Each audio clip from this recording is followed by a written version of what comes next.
International airport DGCA की जो report आई, जो सिविल एविएशन के सेक्रेटरी ने मुझे मीटिंग में बताया, उन्होंने कहा कि कोई इंटरनेशनल एयरपोर्ट हिसार में प्रस्तावित नहीं है। तो नहीं है तो मैं कहता हूं कि झूठ बोल रहे हैं। अगर ये झूठे हैं तो इन्होंने जनता से माफी मांगनी चाहिए। उस एमओयू तो देखो तो बुकिंग की जरूरत ही नहीं, 70 सीट का सारा पैसा हरियाणा सरकार देगी। इस तरह का एमओयू पहली बार हुआ है। अगर डोमेस्टिक एयरपोर्ट होता, किसी डोमेस्टिक एयरपोर्ट के ऊपर किसी भी प्राइवेट एयरलाइन को सरकार पैसे देती है। हरियाणा प्रदेश ने इसमें बेईमानी देखो कितनी है कि जो उसका अलायंस एयरलाइन का जो नुकसान होगा हरियाणा प्रदेश की सरकार देगी। क्यों भाई, लोगों के खून और पसीने की कमाई को ऐसे हम लूटने देंगे? प्रधानमंत्री नरेंद्र मोदी के दौरे से पहले सूबे की सियासत गर्माती नजर आ रही है। 14 अप्रैल को पीएम मोदी जिस हिसार एयरपोर्ट का उद्घाटन करने जा रहे हैं, उसको लेकर सत्तारूढ़ भारतीय जनता पार्टी और कांग्रेस नेताओं के बीच जुबानी जंग तेज हो गई है। एयरपोर्ट के मुद्दे पर भाजपा सरकार के खिलाफ मोर्चा खोलने वाले हिसार से कांग्रेस सांसद जयप्रकाश ने एक बार फिर बीजेपी पर हमला बोला है। उन्होंने सरकार पर लोगों को गुमराह करने का आरोप लगाते हुए कहा कि हिसार में इंटरनेशनल एयरपोर्ट नहीं बल्कि एरोड्रम बन रहा है। इतना ही नहीं, जेपी ने 14 अप्रैल को होने वाले प्रधानमंत्री के कार्यक्रम से दूरी बनाने की बात भी कही है। देखिए, मैं आज भी अपनी बात के ऊपर कायम हूँ। मैंने ये कहा था कि भारतीय जनता पार्टी की प्रदेश की सरकार पिछले 6 साल से झूठ बोल रही है। और वो झूठ इसलिए बोल रही है क्योंकि 2013 में जब चौधरी भूपेंद्र सिंह हुड्डा इस प्रदेश के मुख्यमंत्री थे और उस वक्त डॉक्टर मनमोहन सिंह जी देश के प्रधानमंत्री थे, मैं आपको कागजात भी दिखाता अगर मुझे पता होता कि आप सारे यहाँ आएंगे। वो मेरे पास चिट्ठियां हैं।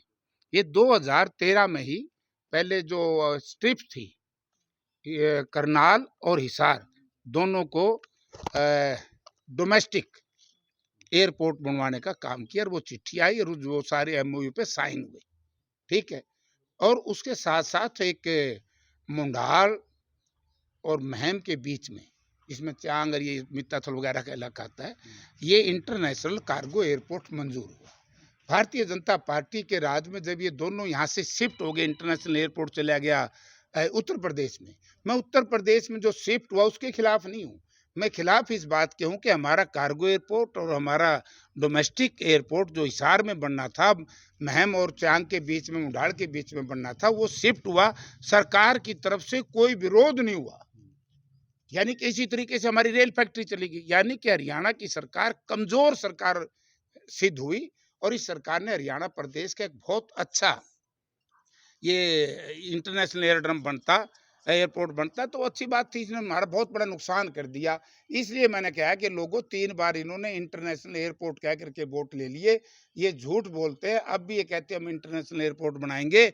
इंटरनेशनल एयरपोर्ट डीजीसीए की जो रिपोर्ट आई, जो सिविल एविएशन के सेक्रेटरी ने मुझे मीटिंग में बताया, उन्होंने कहा कि कोई इंटरनेशनल एयरपोर्ट हिसार में प्रस्तावित नहीं है। तो नहीं है तो मैं कहता हूं कि झूठ बोल रहे हैं। अगर ये झूठे हैं तो इन्होंने जनता से माफी मांगनी चाहिए। अगर प्रधानमंत्री जी इंटरनेशनल एयरपोर्ट की घोषणा कर दें तो भी बड़ी बात है। ये झूठ बोलते हैं, इंटरनेशनल एयरपोर्ट नहीं है, ये है एरोड्रोम। एरोड्रोम एयरपोर्ट से भी छोटा है। हर एयरपोर्ट में एरोड्रोम होता है, लेकिन हर एरोड्रोम एयरपोर्ट नहीं बन सकता। आप डीजीसीए से जाकर के पूछिए तो झूठ बोल रहे हैं बीजेपी के लोग। मुझे आश्चर्य इस बात का है कि माननीय भारतवर्ष के प्रधानमंत्री जी, मैंने जो सुना है, हिसार में जा रहे हैं तो वहां कम से कम इंटरनेशनल एयरपोर्ट की घोषणा करके आए। मैं स्वागत करूंगा। पहली उड़ान हो रही है के लिए जारी हो गया है, बुकिंग चालू हो गई है सर। पहली जो नहीं, उस एमओयू तो देखो तो बुकिंग की जरूरत ही नहीं, 70 सीट का सारा पैसा हरियाणा सरकार देगी। इस तरह का एमओयू पहली बार हुआ है। अगर डोमेस्टिक एयरपोर्ट होता, किसी डोमेस्टिक एयरपोर्ट के ऊपर किसी भी प्राइवेट एयरलाइन को सरकार पैसे देती है। हरियाणा प्रदेश ने इसमें बेईमानी देखो कितनी है कि जो उसका अलायंस एयरलाइन का जो नुकसान होगा हरियाणा प्रदेश की सरकार देगी। क्यों भाई, लोगों के खून और पसीने की कमाई को ऐसे हम लूटने देंगे? डीजीसीए ने खुद ये कहा है कि भाई ये जो उसकी बाउंड्री है, बाउंड्री में पशु पक्षी बढ़ जाते हैं, जानवर बढ़ जाते हैं।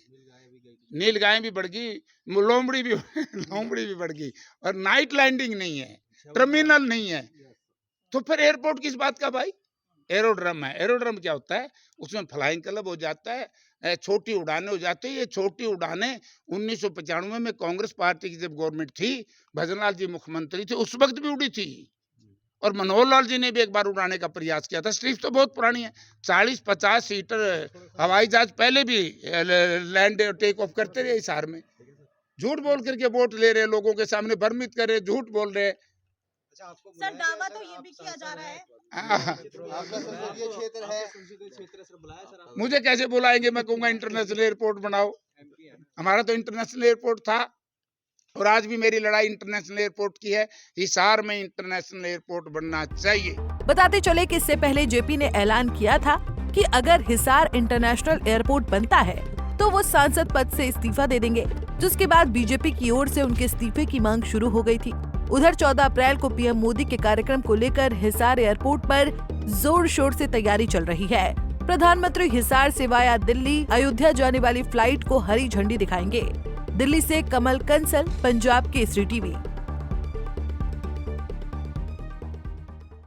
हमसे जुड़े रहने के लिए हमारे YouTube चैनल को सब्सक्राइब करें और नई वीडियो की नोटिफिकेशन के लिए बेल आइकॉन को दबाएं। अगर आप ये वीडियो Facebook पर देख रहे हैं तो लाइक जरूर करें और ज्यादा से ज्यादा शेयर करें। धन्यवाद।